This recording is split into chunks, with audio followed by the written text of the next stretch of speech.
that is an entirely new subject being offered in this CAF domain for the very first time. ICAF ने अभी recently revise की है CAF की पूरी scheme, in fact not only CAF, पूरी CA की scheme को revise किया है, जिसमें सबसे ज़्यादा जो चेंजेस हैं वो फाउंडेशन लेवल पे आए हैं, CAF लेवल पे स्लाइटली इंक्रीमेंटल चेंजेस हैं और CFAP लेवल पे भी कुछ चेंजेस हैं, बट वो बहुत ज़्यादा नहीं है, थोड़े से ग्रेजुअल चेंजेस हैं. सो फाउंडेशन लेवल को तो एंटायरली रिवैम्प कर दिया गया है, कुछ सब्जेक्ट्स वहाँ से माइनस कर दिए, कुछ CAF के सब्जेक्ट्स नीचे कैरी कर दिए, लाइक इकोनॉमिक्स, अकाउंटिंग. CAF पे एक सब्जेक्ट हुआ करता था BMBS, that was tested for like 8 years by ICAF. That is discontinued और सब्जेक्ट को so to say, like मैं उसे exact replacement तो नहीं कहूँगा, लेकिन उसका एक certain portion कैरी कर लिया है एक एडवांस लेवल सब्जेक्ट के अंदर जिसका नाम है managerial and financial analysis. So this is a very interesting subject that is a blend of two important domains. ये बड़ा interesting subject है जो दो domains का blend है और दो specialized knowledge sets इसके अंदर मौजूद हैं, एक managerial और एक फाइनेंशियल. तो 3 days में आपकी ऑलरेडी क्लास हुई है फाइनेंशियल पोर्शन के ऊपर, and that is being taught by Mirza yes, right. That's great. So you are being taught by Mirza Sahab. That's a very nice thing to have. Okay, so उसमें आप लोगों ने एक overview लिया, grid discuss हुई अभी तक आपकी, ग्रिड पे बात हुई है आपकी, बट प्रोबेबली उसमें मैनेजरियल पोर्शन पे शायद कोई बहुत ज़्यादा इन डेप्थ बात ना हुई हो, लेकिन जनरली आपने ग्रिड को कम से कम समझा है.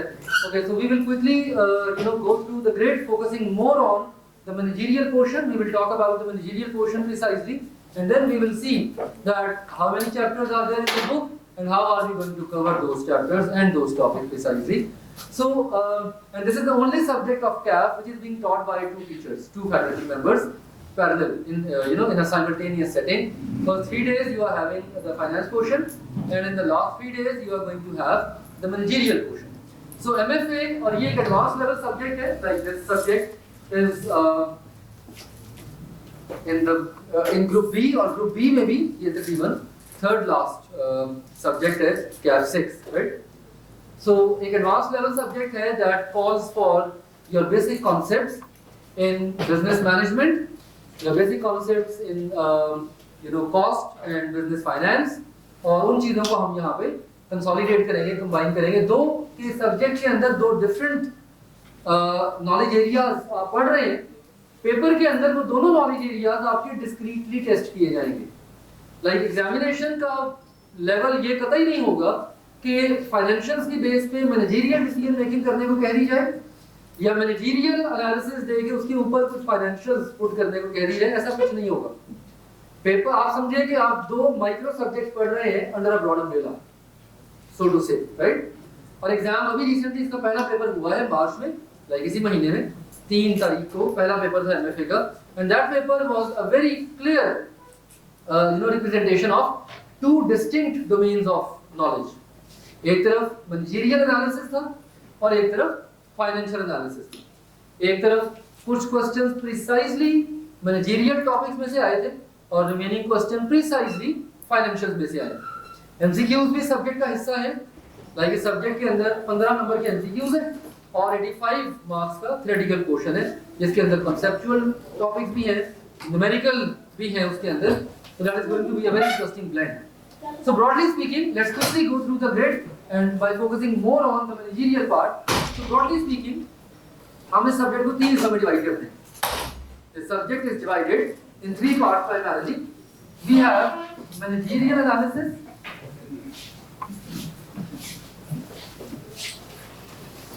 we have financing and risk analysis,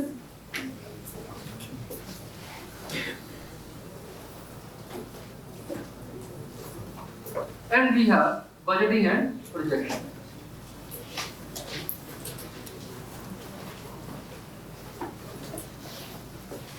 I will be taking care of primarily this portion and a few components of this portion, right? Managerial analysis caters first 9 chapters of your textbook. मैंने chapter 1 का handout probably group पे forward किया था, you might have received that right. तो by the time book आती है you can follow the handouts that I will be forwarding you. उम्मीद है इसी वीक में प्रोबेबली, अदरवाइज नेक्स्ट वीक के स्टार्ट तक किताब जो है वो अवेलेबल हो जाएगी, but for the time being आप हैंडआउट्स को प्रिसाइजली फॉलो कर सकते हैं। पहले 9 चैप्टर्स कवर करते हैं मैनेजरियल पोर्शन, जिसको हम फर्दर डिवाइड करते हैं 3 हिस्सों में। तो इसमें हम थोड़ा सा आज फोकस ज्यादा करेंगे in an effort to understand the grid. So managerial analysis के अंदर we have 3 parts. The first part talks about external analysis. दुनिया में जब भी कोई बिजनेस स्टार्ट होता है, सबसे इम्पोर्टेंट और सबसे प्रिसाइज उसका जो कंपोनेंट होता है वो है डिसीजन मेकिंग। बिजनेस के डिसीजन मेकिंग स्किल्स कितने अच्छे हैं। Remember, the success of any business organization is based on their superior decision making abilities. For example, एक company let's say beverage industry में ऑपरेट करती है, let's talk about PepsiCo. Pepsi cola जो है, PepsiCo operates in beverage industry and now they are deciding to expand their business. Now they are deciding to launch some new product lines, ठीक है। So that is a very critical decision point. They should be very careful in identifying that what type of products they should launch, what type of product lines they should come up with, और ये decision लेने के लिए उनको पहले अपनी environment का तज्जिया करना पड़ेगा। They need to understand the factors that might have an impact on this decision. External analysis covers all the factors that falls outside the boundary of organization, जो एक इदारे की बाउंड्री के बाहर होते हैं और वो एक इदारे की एक्टिविटीज को इन्फ्लुएंस कर सकते हैं। इसमें पॉलिटिकल फैक्टर्स हैं, इसमें इकोनॉमी ऑफ द कंट्री है, इसमें सोशल फैक्टर्स हैं, इसमें टेक्नोलॉजिकल फैक्टर्स हैं। प्रिसाइजली पेस्टल का मॉडल, रिमेंबर पेस्टल, सुना होगा, कहीं देखा होगा, पढ़ा होगा। PESTEL analysis is a very comprehensive model that caters for macro environment. So external analysis में हम बात करते हैं एनवायरनमेंट की 2 लेवल्स के ऊपर। इसमें हम बात करते हैं मैक्रो एनवायरनमेंट की और इसमें हम बात करते हैं कंपैटिटिव एनवायरनमेंट। सो एनवायरनमेंट बिजनेस की 2 लेवल्स पे डिस्कस की जाती है। एनवायरनमेंट एक बिजनेस की 2 लेवल पे डिस्कस की जाती है, मैक्रो लेवल पे और competitive level.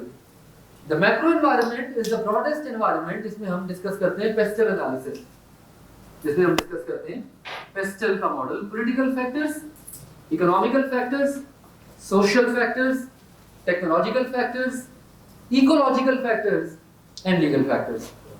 Pestel is a very comprehensive model and a very renowned model that allows you to understand what's happening around the business.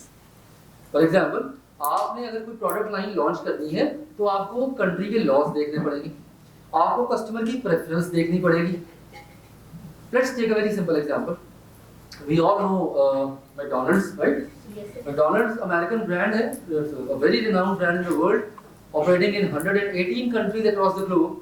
With some 35,000 outlets across the world, right? McDonald's ने 90s के era में, आज से तकरीबन 30 साल पहले, McDonald's ने decide किया कि उसने साउथ एशियन मार्केट को इंगेज करना है। McDonald's ने सबसे पहले अपने ऑपरेशन को एक्सपैंड किया यूरोप में, जर्मनी में, और वहां से उन्होंने अपने आप को एक्सपैंड किया सेंट्रल एशिया में, टर्की में फॉर एग्जांपल, और वहां से उन्होंने कहा कि okay fine, now we are going to start our business in South Asia. अच्छा, साउथ एशिया में मैकडॉनल्ड्स ने सबसे पहले इंडिया को टारगेट किया 96 में। अच्छा, when they started their operation in India, now they had to face a lot of resistance, क्योंकि इंडिया के अंदर international brand selling beef that was highly resisted by the local community. तो McDonald's ने अपनी पूरी की पूरी वहां पे पोजीशनिंग चेंज कर दी। They presented themselves as a vegetarian product offering organization. India में मैकडॉनल्ड बीफ नहीं बेच सकता, अगर वहां पे वो बीफ प्रोडक्ट्स ऑफर करेंगे तो रिलीजियस एक्सट्रीमिस्ट हो जाके आग लगा देंगे उसके आउटलेट्स। पाकिस्तान में मैकडॉनल्ड पोक नहीं बेच सकता, ठीक है ना। अमेरिका में दे सेल पोक burger, right. Last time I visited US in 2019, Covid से पहले, तो मैं गया मैकडॉनल्ड्स, तो उनके मेन्यू में पोक बर्गर लगा हुआ था, ठीक है, $6 का, $7। आई वाज क्वाइट सरप्राइज्ड कि यहाँ पे पोक बर्गर बिकता है। अच्छा, पाकिस्तान में नहीं बेच सकते। अगर यहाँ पे पोक बर्गर बेचेंगे तो यहाँ पे लोगों की सेंटीमेंट्स अफेक्ट होंगे। Now these are the social factors. अब ये कौन से फैक्टर है? ये सोशल फैक्टर्स हैं। इसमें लीगल फैक्टर्स भी आ जाएंगे, लॉ भी है, right. So before you start operating your business, in a particular geographical location, you need to understand what is happening in the environment. You need to understand कि environmental influences कौन-कौन से. हमारी किताब के total 5 chapters, collectively 5 chapters pastel के ऊपर है. बड़ा comprehensive model है. पेपर पॉइंट ऑफ व्यू से सवाल इसमें एक ही आएगा. पेपर पॉइंट ऑफ व्यू से सवाल इसके ऊपर एक ही आएगा. नॉलेज बेस्ड क्वेश्चन ना कभी पेस्टल के ऊपर आया है बीएमडीएस के दौर में भी और ना आने के चांसेस हैं. पेस्टल में जब भी क्वेश्चन आएगा सिनेरियो आएगा, सिचुएशन दी जाएगी और सिनेरियो देके आपसे कहा जाएगा कि बताएं कौन से पॉलिटिकल फैक्टर्स हैं, कौन से इकोनॉमिकल फैक्टर्स हैं, कौन से सोशल फैक्टर्स हैं जो इन्फ्लुएंस कर रहे हैं बिजनेस की एक्टिविटीज को. So in our textbook first chapter political factors पे, सेकंड चैप्टर इकोनॉमिकल फैक्टर्स पे, थर्ड चैप्टर जो है वो सोशल और लीगल फैक्टर्स पे, फिफ्थ चैप्टर जो है वो टेक्नोलॉजिकल फैक्टर्स पे और छठा चैप्टर जो है वो इन सारे के सारे कॉन्सेप्ट्स की प्रैक्टिकल एग्जांपल्स हैं, केस स्टडीज हैं. तो हम बेसिकली केस बेस्ड लर्निंग करेंगे पेस्टल की. दो हम पेस्टल को कंसेप्चुअली पहले समझेंगे, पॉलिटिकल इन्फ्लुएंसेस कौन-कौन से होते हैं, गवर्नमेंट की आइडियोलॉजीज क्या होती हैं, इकोनॉमिकल फैक्टर्स का क्या इन्फ्लुएंस होता है, सबने इकोनॉमिक्स पढ़ी हुई है आपने. इंटरेस्ट रेट का इंपैक्ट क्या होता है, जीडीपी का इंपैक्ट क्या होता है, इन्फ्लेशन का इंपैक्ट क्या होता है. So we will talk about the economic factors. हम social factors की बात करेंगे, कस्टमर की बाइंग प्रेफरेंस, कस्टमर के buying habits, the lifestyle of the people, demographic factors, the religion, ठीक है, मजहब, ये तमाम चीजें. फिर टेक्नोलॉजी की बात करेंगे, टेक्नोलॉजिकल फैक्टर्स कौन-कौन से हैं. Ecological factors are not discussed, ये मिसिंग. पेस्टल में हम इसको डिस्कस नहीं करेंगे. हम एनवायरमेंटल, फिजिकल एनवायरमेंटल फैक्टर्स की बात नहीं करेंगे. इसमें बात करते हैं पोल्यूशन की, रिसोर्सेज की, ये हम डिस्कस नहीं करेंगे. तो हम पेस्टल को 5 डिफरेंट फैक्टर्स के तौर पे देखते हैं. तो सबसे जो कॉम्प्रिहेंसिव पोर्शन है मैनेजरियल एनालिसिस का वो पेस्टल कवर कर रहा है तकरीबन 5 चैप्टर्स के अंदर, 1 2 3 5 and 6. एनवायरनमेंट का दूसरा लेवल होता है competition, competitive environment. Who are your competitors, who are your suppliers, customers कौन है आपके और कस्टमर्स को कैसे आप बेहतर तौर पे टारगेट कर सकते हैं. ठीक है, ये मार्केट क्या है आपकी. यहाँ पे हम इंडस्ट्री और कंपटीशन के लेवल को डिस्कस करेंगे. This is where 7th chapter is being covered. तो 7वां चैप्टर आपकी किताब का कंपैटिटिव फोर्सेस को और कंपैटिटिव एनवायरनमेंट को कवर करेगा. सो कलेक्टिवली किताब के 6 चैप्टर्स सिर्फ एक्सटर्नल एनवायरमेंटल एनालिसिस के ऊपर हैं. 6 chapter of the text book are covering, so this is the most comprehensive portion. लेकिन मॉडल एक है, इसके पीछे मेनली पेस्टल और दूसरा कंपैरेटिव फोर्सेस है. इसके अंदर भी 2-3 फ्रेमवर्क्स हम पढ़ेंगे. जिन लोगों ने बीएमबीएस पढ़ी है, they should know 5 forces, they should know स्वॉट एनालिसिस, राइट. तो वो चीजें हम कुछ यहाँ पे दोबारा रिविजिट करेंगे. Then after the firms have performed external analysis, then there is a need to conduct an internal analysis. फिर एक नीड होती है इंटरनल एनालिसिस कंडक्ट करने की. इंटरनल एनालिसिस में आप देखते हैं आपके पास वसाइल कितने हैं, रिसोर्सेज क्या हैं आपके पास मैन पावर कितनी है. लाइक आप अपना तज्जिया करते हैं.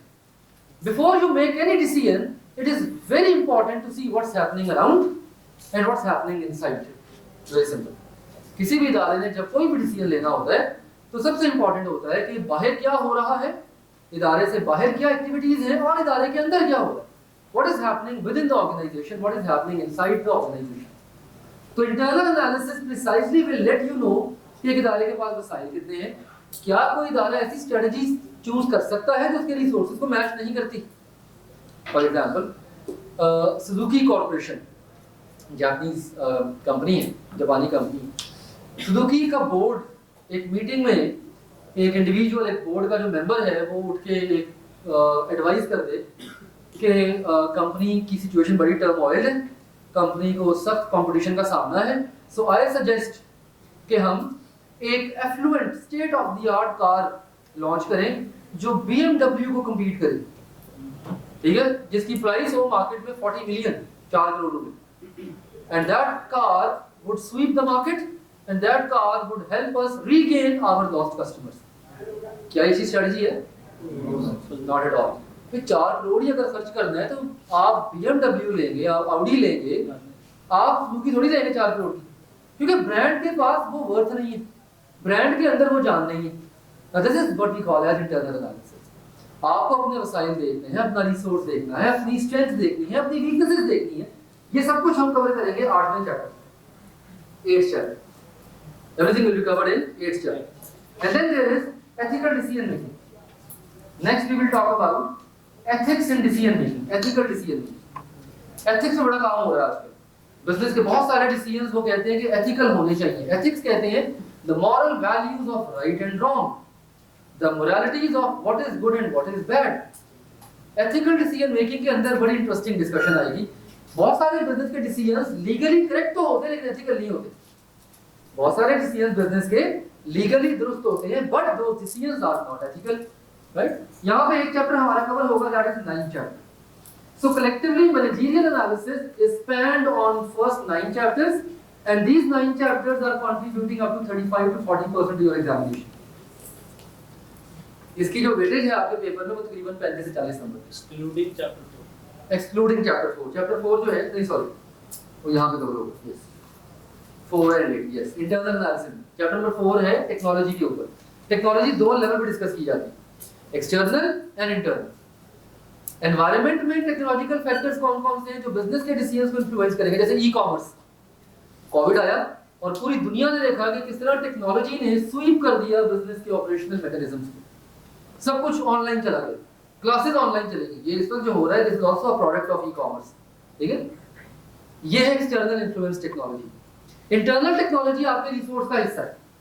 तो 4th and 8th चैप्टर दोनों यहाँ पे कवर होंगे इंटरनल एनालिसिस के अंदर। यहाँ हम बात करेंगे बिजनेस की इंटरनल टेक्नोलॉजीज की, इंटरनल इंफॉर्मेशन सिस्टम्स की, ठीक है, इंटरनल आईटी कंट्रोल्स की। यहाँ पे हम इंटरनल टेक्नोलॉजी को फोकस करेंगे that how internal technology plays a pivotal role in overall management of the business. Financing and risk analysis, इसके अंदर टोटल 5 चैप्टर्स कवर होते हैं 10 to 14, ठीक है। इसके भी 3 हिस्से हैं, आपको एक ओवरव्यू ऑफ दिस इसको भी देख लेते हैं। इसमें 3 हिस्से हैं। इसमें पहला हिस्सा है स्टैटिस्टिकल डिसीजन मेकिंग। इसमें पहला हिस्सा है स्टैटिस्टिकल डिसीजन मेकिंग। क्यूएम सबने पढ़ी है और पास की है तब यहां तक आए कोर्स, राइट। तो क्यूएम में आप लोगों ने हाइपोथेसिस टेस्टिंग पढ़ी, रिग्रेशन पढ़ी, प्रोबेबिलिटी डिस्ट्रीब्यूशन पढ़ी, शुरू हुई थी, सब वापस आ गई, everything is back there now, right. लेकिन डिफरेंस क्या है? डिफरेंस है decision making.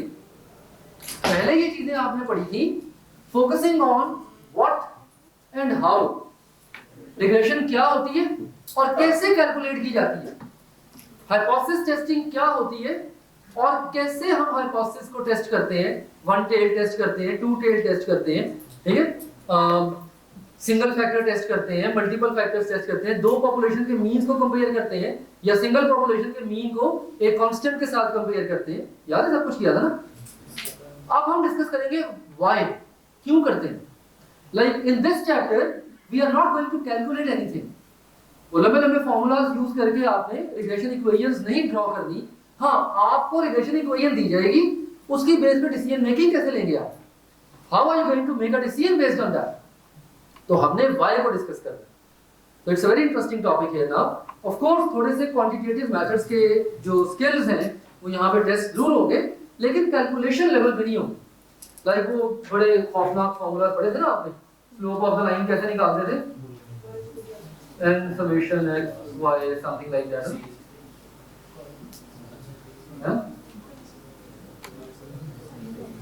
right? Least square method use करते थे ना, और लीस्ट स्क्वायर मेथड यूज करके आप एक स्कैटर प्लॉट बनाते थे और आप एक इक्वेशन लाइन ड्रॉ करते थे। This is a and this is b, delta y over delta x, slope of line, right. Calculation नहीं करनी है आपने, रिग्रेशन लाइन माइट में दी जाए आपको, हाँ उसके बेस पे फोरकास्ट क्या होगा, उसकी बेस पे बिजनेस का डिसीजन क्या होगा। So you will be asked to take a decision on the basis of the given information rather than कि आपको कैलकुलेशन करने को कहा जाए। तो एक चैप्टर है यहाँ पे, 10वां चैप्टर, किताब का 10वां चैप्टर यहाँ पे। उसके बाद है आपकी फाइनेंसिंग। ये आपने मेरे ख्याल से स्टार्ट किया होगा अभी फर्स्ट 3 डेज में। Source of finance and cost of finance, इसमें 2 टॉपिक्स हैं। मतलब सोर्सेज पे भी आपकी बात स्टार्ट हुई है ना, 11 चैप्टर स्टार्ट किया है आप लोगों। So sources of finance and cost of finance, 2 chapters हैं इसके अंदर, 11वां और 12वां, ठीक है। उसके बाद है रिस्क मैनेजमेंट, उसके बाद है इसके अंदर रिस्क मैनेजमेंट। रिस्क के भी आगे करते 2 किस्में, business risk and financial risk. This is 13 chapter, this is 14 chapter. 13वां चैप्टर जो है ये बिजनेस रिस्क के ऊपर है और 14 चैप्टर जो है ये फाइनेंशियल रिस्क के ऊपर है। And then the last part is budgeting and projection. अच्छा, कहने को ये 5 चैप्टर्स हैं लेकिन इनकी वेटेज पेपर में हाईएस्ट है, they contribute 35 to 50%. So apparently there are only 5 chapters being covered in part B of the grid. This is part A, this is part B, and this is part C. So apparently part B जो है grid का, इसमें सिर्फ 5 chapters हैं, लेकिन paper contribution इन 5 chapters की up to 50%. तो इसके अंदर काफी मीट है आपके लिए, इसमें काफी कुछ है पढ़ने के लिए. And then the last part is budgeting and projection. इसमें सिर्फ 3 chapters हैं, 15, 16 and 17. 15 chapter is all about budgeting, capital budgeting. 16 chapter is working capital management, and 17 chapter is about investment appraisals, IRR, NPV, ARR, something like that. और इस part की total weightage है paper में up to 15 to 20%, 15 से 20%. So collectively ये तीनों portions आपको paper में 100 मार्क्स देंगे और इन 100 मार्क्स के अंदर अब देखा जाए तो मैनेजरियल एनालिसिस जो इसकी ब्रेड्थ काफी ज्यादा है. लाइक पहले 9 चैप्टर्स इसके अंदर मौजूद है, लेकिन इस ब्रेड्थ के अंदर एक टॉपिक आपके 5 चैप्टर्स में कवर हो रहा है, पेस्टल. तो देखा जाए तो क्वेश्चन एक है पेस्टल का, लेकिन उसकी ब्रेड्थ बहुत ज्यादा है. तभी for that reason we can see 9 chapters here, but the contribution of these 9 chapters is collectively 35 to 40%. तो ये एक वजह है कि इसमें ये आपके 5 चैप्टर्स जो हैं ये पूरा पेस्टल का मॉडल कवर कर रहे हैं. And for that reason it is here कि आप इन पर्टिकुलर चैप्टर्स को अप टू 40% देखेंगे पेपर. पेपर पैटर्न पे थोड़ी सी बात कर लें. जैसे मैंने अभी कहा कि इवन दो कि ये सब्जेक्ट कॉम्बिनेशन है दो स्पेशलाइज्ड स्ट्रीम्स ऑफ नॉलेज का, मैनेजरियल एंड फाइनेंशियल, लेकिन पेपर पॉइंट ऑफ व्यू से ये दोनों discrete components, they will never be blended in the paper. ना मॉडल पेपर में ऐसा एविडेंस आया है अभी तक कोई, और ना अभी जो पहला पेपर हुआ है मार्च में उसमें ऐसा एविडेंस आया है कि एग्जामिनर ने कोई टॉपिक्स ब्लेंड किए हो आपस में, कतई नहीं किए. फाइनेंस के क्वेश्चन प्योरली फाइनेंशियल टॉपिक्स में से आए, सेपरेट क्वेश्चन से पूरे. मैनेजमेंट के क्वेश्चंस प्योरली मैनेजरियल कॉन्सेप्ट में से आए और डिस्क्रीट क्वेश्चंस. एमसीक्यूज भी थे इस पेपर के अंदर, 15 मार्क्स के एमसीक्यूज, और एमसीक्यूज के अंदर जो डोमिनेटिंग पोर्शन था वो मैनेजरियल का ही था. एमसीक्यूज के अंदर जो डोमिनेंट पोर्शन आया है पेपर में वो मैनेजरियल एनालिसिस का ही आया है, राइट. लाइक अगर पेपर का थोड़ा सा ब्रेकअप देखें तो उसमें कोई 12 मार्क्स के एमसीक्यूज थे इस टॉपिक में से. सम 18 marks were covered from 7 chapter only, 18 number यहाँ से थे, और 7 मार्क्स कवर हुए थे 9 चैप्टर में से, 7 मार्क्स. So total 12, 37 मार्क्स का पेपर. तो प्रिसाइजली ग्रिड को फॉलो किया examiner. Grid was very much precisely follow. BMPS में भी ऐसा होता आया है कि एग्जामिनर ने कभी ग्रिड को वायलेट नहीं किया, और यहाँ पे भी कभी भी ग्रिड को वायलेट नहीं करेगा ऑफ कोर्स. तो grid is very important to understand. If you know the grid, you know which chapters are going to be focused more, where you are going to put more efforts, and how are you going to lead the subject. ठीक है. तो जब आपके सामने grid होती है और grid का ब्रेकअप होता है तो आप आसानी से उसको मैनेज करने की पोजीशन में आ जाते हैं. So we will open our discussion from the very first topic of pestle, and that is political factors. Any question from the grid? Any question regarding the subject as a whole? किसी का कोई सवाल? Subject के हवाले से, grid के हवाले से कोई क्वेश्चन आपका? Anything? जी, मेरी आपके साथ जो कमिटमेंट है वो इन 9 चैप्टर्स में है कंप्लीटली पहले, फिर यहाँ से 10 चैप्टर हम इकट्ठे पढ़ेंगे और यहाँ से 13 chapter. So out of these 17 chapters of the book, I'll be with you for 11 chapters. ठीक? और रिमेनिंग जो प्योर फाइनेंशियल पोर्शन है उसके लिए फिर आप मिर्जा साहब के साथ कोर्स कवर करेंगे. ठीक है. तो फाइनेंशियल का बढ़ सकता है 50% से. कल सब मिर्जा साहब कह रहे थे कि 52. देखिए वेरिएशन जो है ना इतनी तो होती है, प्लस माइनस 2-3 मार्क्स की. लाइक अगर वो 50% लिमिट दे रहा है तो might be 51, might be, but ऐसा नहीं होगा कि 50 नंबर की लिमिट दे रहा है तो 60 नंबर का सवाल आ जाएगा.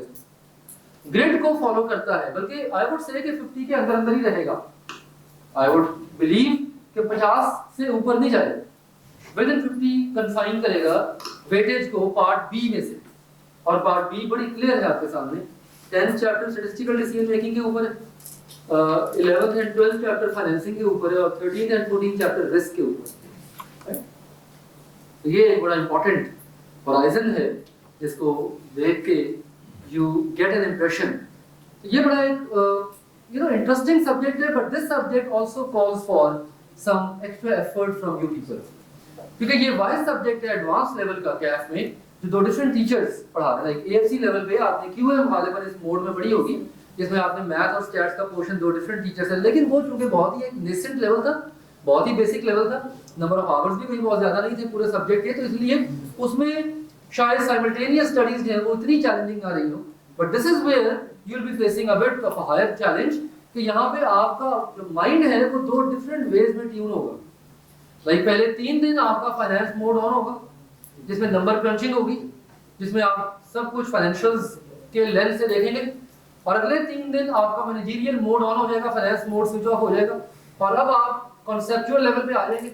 अब आप चीजों को कॉन्सेप्चुअली देखेंगे, रीजनिंग करेंगे, अपनी अंडरस्टैंडिंग को बेहतर करेंगे, राइट? सो ये बेसिकली एक इंपॉर्टेंट डायनामिक्स है, और इसके अंदर आपको थोड़ा सा कोप करना पड़ेगा। आहिस्ता आहिस्ता you will be in a better position after let's say a week और 2, आप एक बेहतर पोजीशन में आ जाएंगे। आप best possibly keep the things along, साथ साथ चीजों को लेके चलें, साथ साथ पढ़ें। आइडियली आई प्रेफर कि before you come to class, आज जो टॉपिक क्लास में डिस्कस होना है उसको कम से कम स्किम जरूर किया होगा, एटलीस्ट मैनेजरियल पोर्शन की बात में करूं। जैसे आज हम अगर पॉलिटिकल फैक्टर्स को स्टार्ट करते हैं, हम पॉलिटिकल आइडियोलॉजीज की बात करते हैं, हम डिफाइन करते हैं what is the term politics, और कल हमने पॉलिटिकल आइडियोलॉजीज को फर्दर डिटेल में लेके जाना है।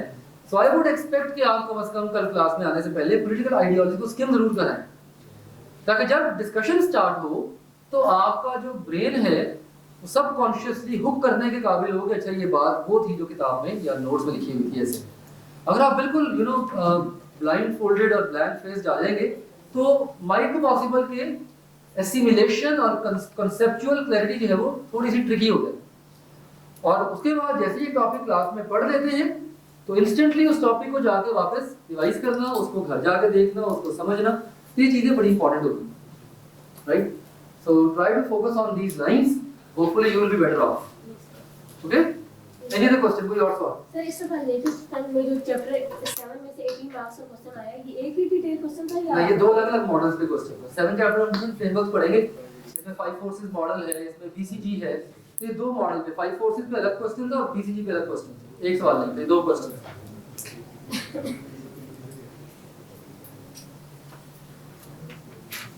Okay, so opening the discussion. 13th chapter is business risk. Business risk. 14th chapter is financial risk. So discussion का आगाज करते हैं political environment से।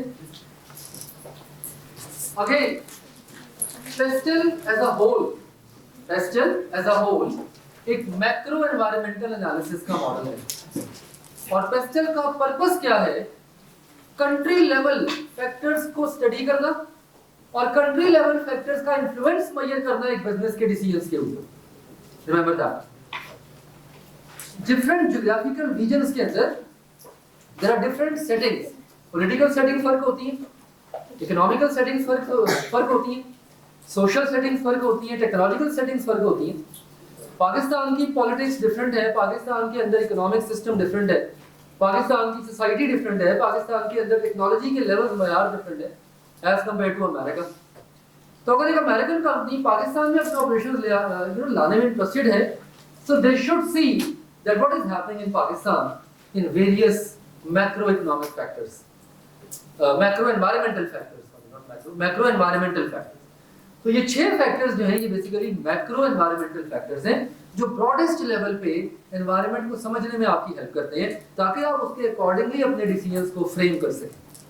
ठीक है, इसमें सबसे पहला फैक्टर है पॉलिटिकल एनवायरनमेंट।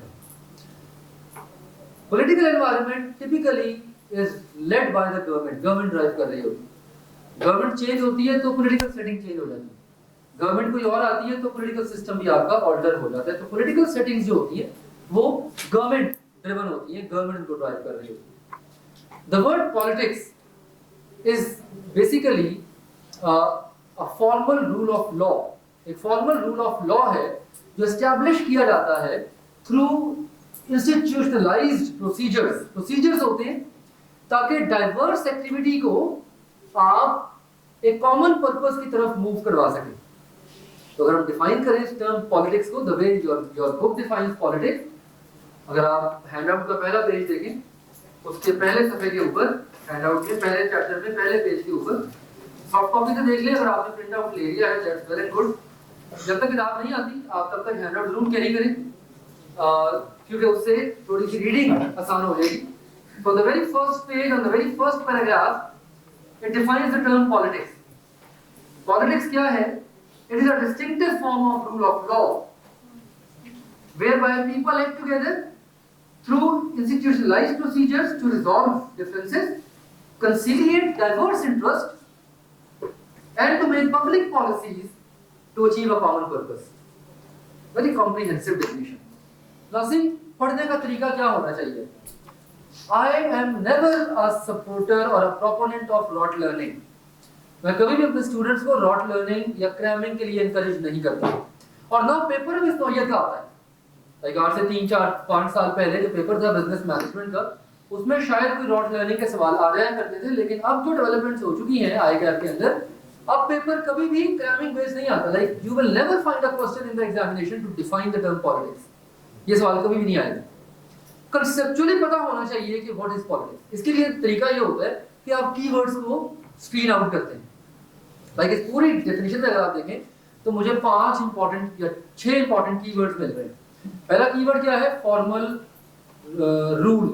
ठीक है, पहला कीवर्ड है a form of a rule. एक फॉर्म है किसकी? रूल की। दूसरा मुझे कीवर्ड मिल रहा है इसमें इंस्टीट्यूशनलाइज्ड प्रोसीजर्स। ठीक है, तीसरा मुझे इसमें कीवर्ड मिल रहा है डाइवर्स एक्टिविटीज। चौथा मुझे इसमें कीवर्ड मिल रहा है पब्लिक पॉलिसीज। पांचवा मुझे इसमें कीवर्ड मिल रहा है कॉमन पर्पस। अब अगर आप इसे अपने वर्ड में एक्सप्रेस करने की कोशिश करें तो व्हाट इज पॉलिटिक्स?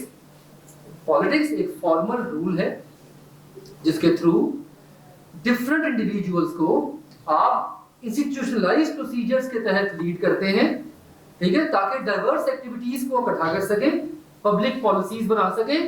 क्यों? ताकि कॉमन पर्पस मीट हो सके। Right? Now this is the ideal way of learning something, that you read a concept, you understand what is being told, you spring out the keywords, and then you try to reproduce it in your own words by making use of the keywords. Keywords को use करते हुए आप अपने words में उस चीज को express करने के काबिल हो जाते हैं, right? So never go for not learning, never go for कि रट्टा मार लेना। हाँ, keywords को ज़हन में बिठाएं, keywords को समझें, keywords की understanding develop करें, क्योंकि पेपर में आपको अपने words में express करना होगा सारी थॉट्स को, of course by making use of the key concept जो आप किताब से ले रहे हैं, जो आप क्लास में पढ़ रहे हैं। ठीक है, यहाँ पे सबसे इंपॉर्टेंट चीज जो मैटर करती है वो है आपका एक्सप्रेशन। आप कैसे एक्सप्रेस करते हैं अपनी थॉट्स को ब्लैक एंड व्हाइट के ऊपर। How well you present your thoughts on black and white, how effectively you put down your thoughts, तो इसमें फिर आपकी राइटिंग स्किल्स भी बहुत मैटर करती है। लाइक राइटिंग से मुराद आपकी लिखाई की खूबसूरती नहीं है, इससे मुराद आपकी कंसेप्चुअल क्लैरिटी और सेंटेंस फॉर्मेशन। ठीक है, आप कितना अच्छा अपने आइडियाज को ब्लैक एंड व्हाइट पे ले आते हैं, and that is something that demands practice. ये चीज आती है प्रैक्टिस से, और प्रैक्टिस के लिए काफी सारे टूल्स हम यहाँ पे यूज करते हैं। उसमें कुछ होमवर्क्स होते हैं, कुछ आपकी क्लास टेस्ट होते हैं। ठीक है, सो प्रैक्टिस आपकी साथ साथ बिल्ड होनी शुरू हो जाती है। Right, so try to follow this approach of learning, you will be better off. अच्छा, किसी भी कंट्री के अंदर, in any country, political setup जो होता है वो 3-4 चीजों पर डिपेंड करता है। अगर आपने किसी भी कंट्री का पॉलिटिकल सेटअप समझना है तो आप 3-4 चीजें देखते हैं। सबसे पहले आप देखते हैं पॉलिटिकल आइडियोलॉजी क्या है। What is the political ideology of the country? That's a very interesting concept. इस पे 1 नंबर का मल्टीपल चॉइस क्वेश्चन आया था अभी रिसेंटली मार्च में, डेमोक्रेसी के ऊपर। 1 mark, 1 single multiple choice question. ठीक, आइडियोलॉजी कहते हैं नजरिए को। हर कंट्री के अंदर पॉलिटिकल नजरियात मुख्तलिफ होते हैं। लाइक बास कंट्रीज जो हैं दे आर ट्रूली डेमोक्रेटिक, बास कंट्रीज जो हैं they are truly socialist, socialism को फॉलो करती हैं। चाइना की मिसाल है, चाइना के अंदर स्टेट सब कुछ ओन करती है, गवर्नमेंट सब कुछ ओन करती है, कोई प्राइवेट प्रॉपर्टीज नहीं होती, कोई प्राइवेट बिजनेस नहीं होते। ठीक है, स्टेट अर्निंग्स को डिस्ट्रीब्यूट करती है पूरे मुल्क में। ठीक है, जबकि अगर आप अमेरिका की बात करें तो अमेरिका या Pakistan they are more democratic capitalist economies. अगर आप किंगडम सिस्टम देखें, बादशाहत का निज़ाम देखें, तो दैट इज प्योर फेसिज्म, वहाँ पे फेसिस्ट सिस्टम होता है, ठीक है। सारी अथॉरिटी एक खानदान या एक बंदे के पास होती है, ठीक है, डिफरेंसेस बहुत ज्यादा होते हैं। सो पॉलिटिकल आइडियोलॉजीज कंट्री के बिजनेस के मिजाज को डिफाइन करती हैं। अगर आप फॉर एग्जांपल एक बिजनेस अपना चाइना में लेके जाने के में इंटरेस्टेड है, तो आपको समझना पड़ेगा कि वहाँ पे पॉलिटिकल सेटअप कैसा है, आपको समझना पड़ेगा कि वहाँ पे पॉलिटिकल आइडियोलॉजीज कैसे हैं, आपको समझना पड़ेगा कि वहाँ पे बिजनेसेस कैसे ऑपरेट करते हैं।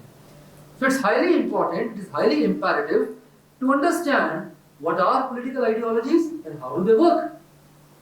Ideally there are 5, एक स्केल हम बनाते हैं, we have a scale, और उसके अंदर हमारे पास 5 किस्म की political ideologies जो है वो एग्जिस्ट करती हैं स्केल के ऊपर। We have a scale, और स्केल के ऊपर 5 किस्म की आइडियोलॉजीज हैं। एक्सट्रीम लेफ्ट पे सोशलिज्म होती है, where state government has the power, government is the ruling power, और एक्सट्रीम राइट पे फेसिज्म होता है, जिसे कैपिटलिज्म भी कहते हैं, where one individual has the whole authority, जैसे डिक्टेटरशिप, जैसे मार्शल लॉज जब लगते हैं, हिटलर, मुसोलिनी, या किंगडम सिस्टम जो बादशाहत के जो निजाम होते हैं, यहाँ पे एक रूलिंग पावर होती है, एक बंदा जो है या एक खानदान वो लीड कर रहा होता है और बाकी सब जो है वो फॉलो कर रहे होते हैं। तो यहाँ पे डिस्पैरिटीज बहुत हाई होती हैं, डिफरेंसेस बहुत हाई होते हैं, यहाँ पे डिस्पैरिटीज बड़ी कम हो जाती है। दरमियान में सेंटर में there is central democracy, there is ideal democracy, central democracy, government for the people, of the people, by the people, ठीक है, लोगों की गवर्नमेंट, लोगों के लिए, लोगों में से, राइट, इसे डेमोक्रेसी कहा जाता है।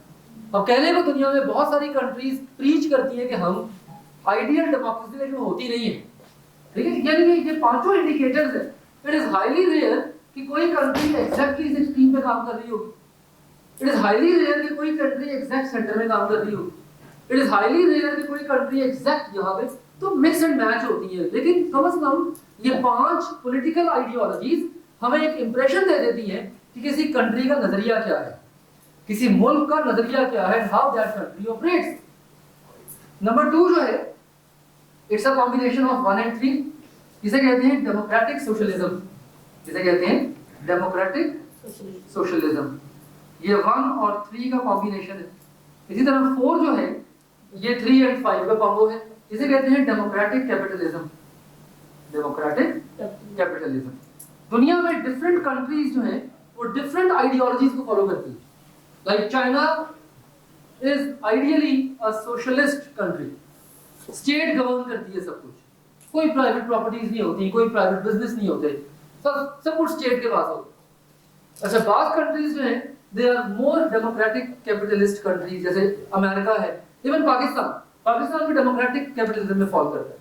लाइक हम क्लेम जरूर करते हैं कि हम सेंट्रल डेमोक्रेसी है, लेकिन हम है नहीं। यहाँ पे डेमोक्रेटिक कैपिटलिज्म जो है वो एग्जिस्ट करता है। उसके फीचर्स क्या होते हैं, उसके कैरेक्टरिस्टिक्स क्या होती हैं, हम 1 by 1 डिस्कस करेंगे, राइट।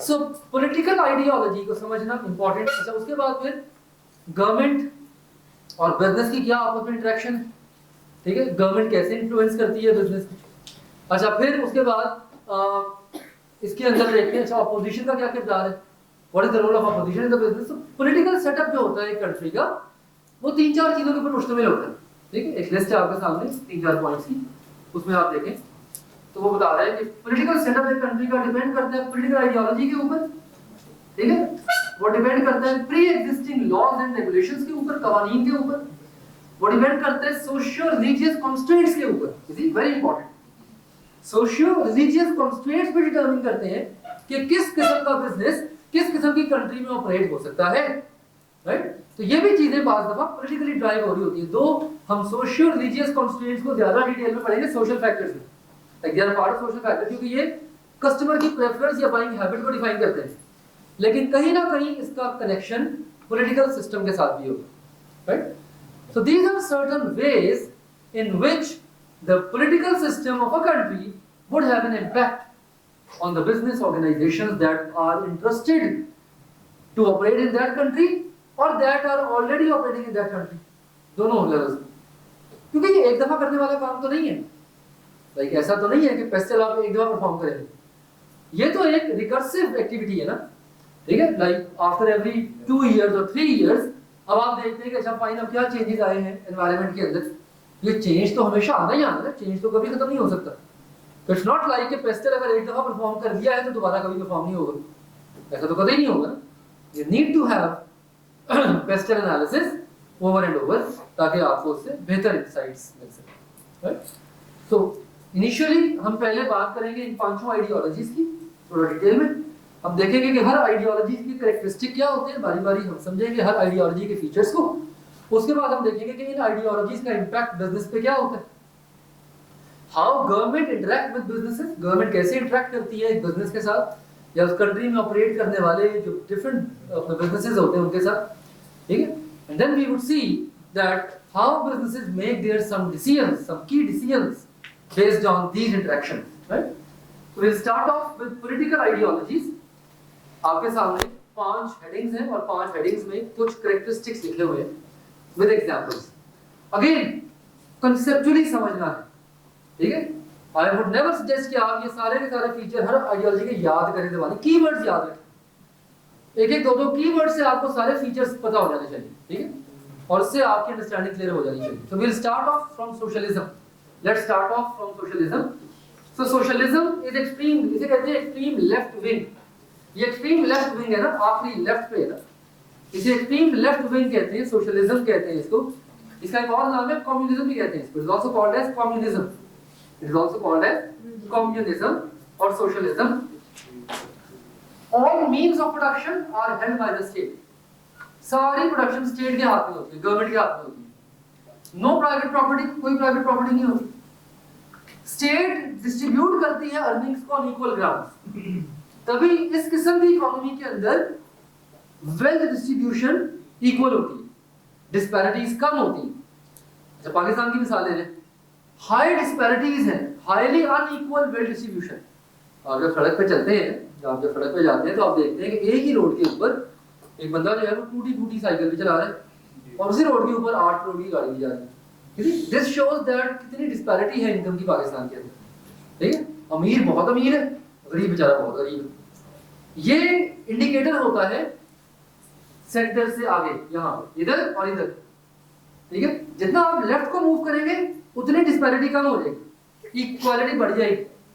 जितना आप राइट को मूव करेंगे इक्वालिटी कम हो जाएगी, डिस्पैरिटी बढ़ जाएगी, गैप बढ़ जाएंगे। सो सोशलिज्म के अंदर वेल्थ डिस्ट्रीब्यूशन इक्वल होती है क्योंकि स्टेट ओन कर रही होती है, ठीक है।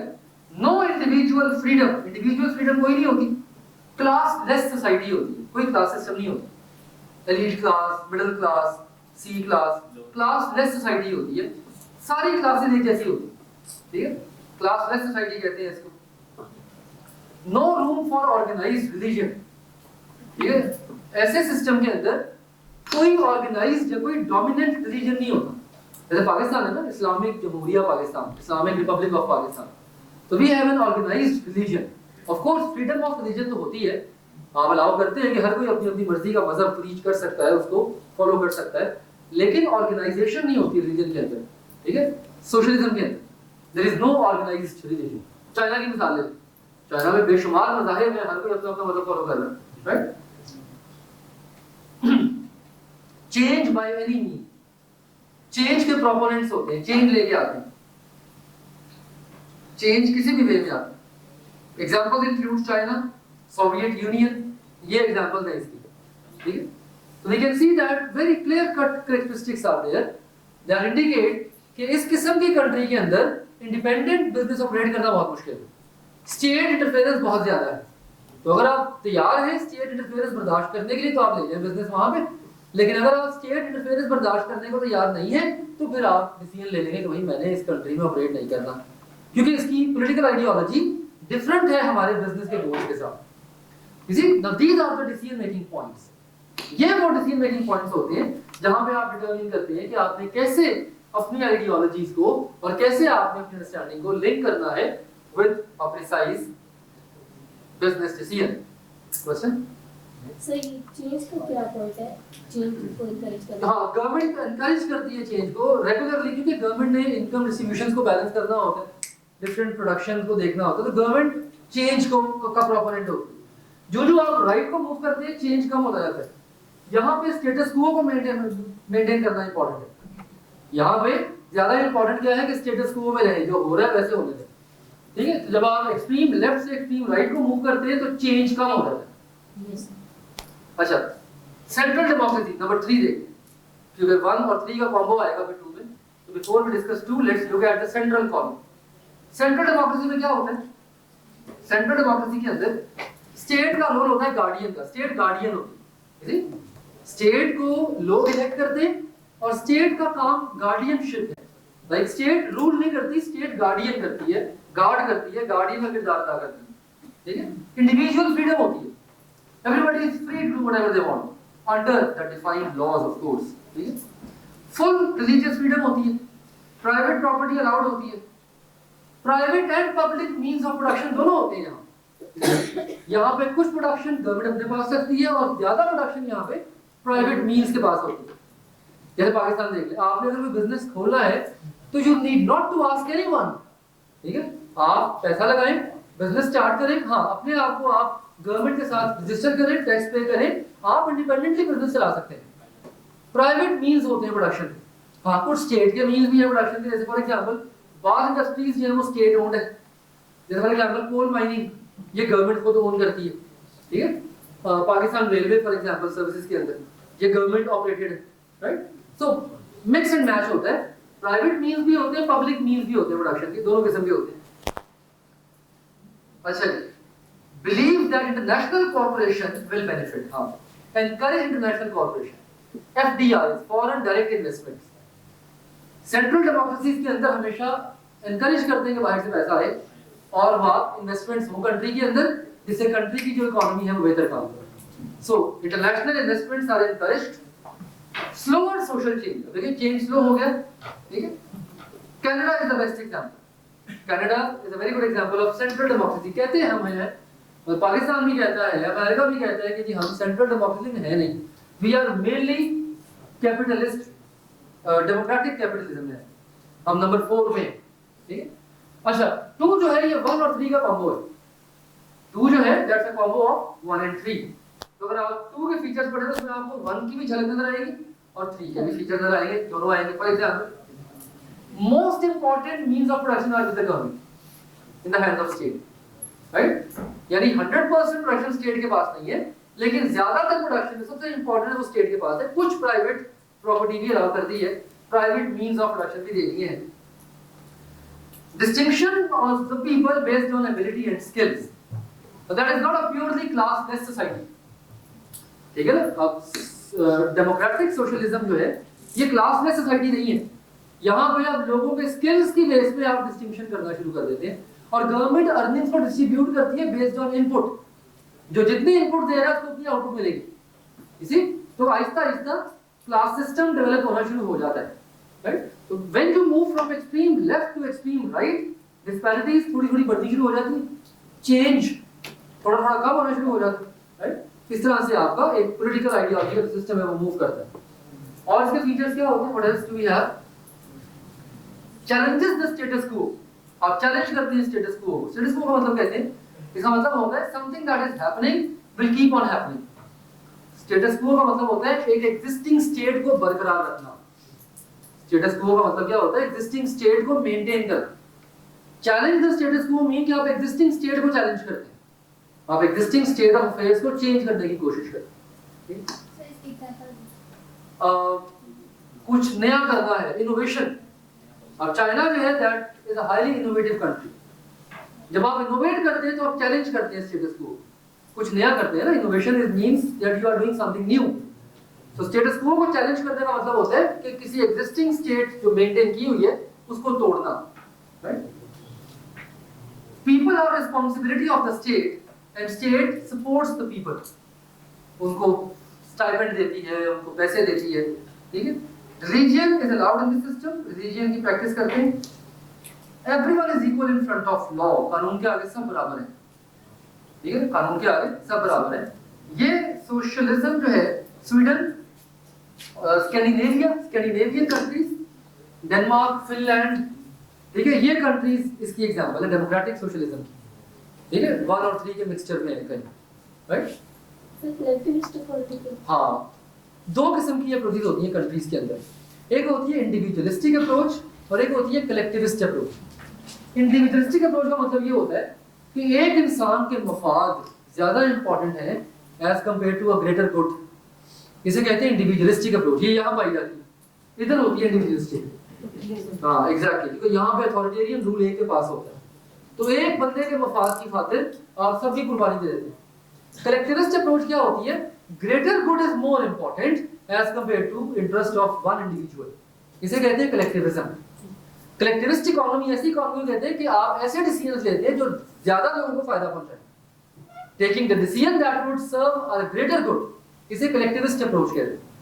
जितना आप लेफ्ट को रहते हैं कलेक्टिविज्म हाई होती है, जितना राइट को जाते हैं इंडिविजुअलिज्म हाई हो जाता है, right. The more you will keep to left, it will be collectivism. The more you will move to right, it will be individualism. So it's a very interesting thing. अगर आप ये जरा interest लेके आप इन चीज़ों को देखें तो इससे वाकई बड़ी इंसाइट्स आपकी क्लियर होती हैं और पता लगता है कि अच्छा पाकिस्तान में चीज़ें कैसे मूव करती हैं और किस तरह से हमारा ये पूरा पॉलिटिकल सिस्टम ऑपरेट करता है, ठीक है। अगर आप चौथा कॉलम पढ़ें तो आपको एग्जैक्टली पाकिस्तान का पॉलिटिकल सिस्टम नजर आएगा। अमीर का कानून और है, गरीब का कानून और है, ठीक है। Law is different for different people, right. अगर आप चौथा कॉलम पढ़ें, चलें take it as a homework.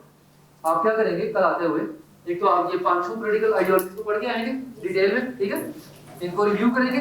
उसके साथ साथ कल जब आप क्लास में आए तो आपने हेडिंग नंबर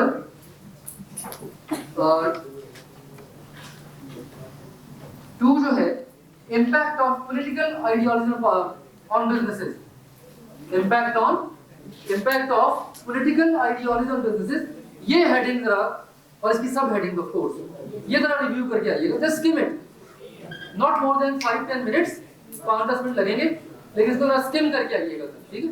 जस्ट 2 मिनट बेटा, क्वेश्चंस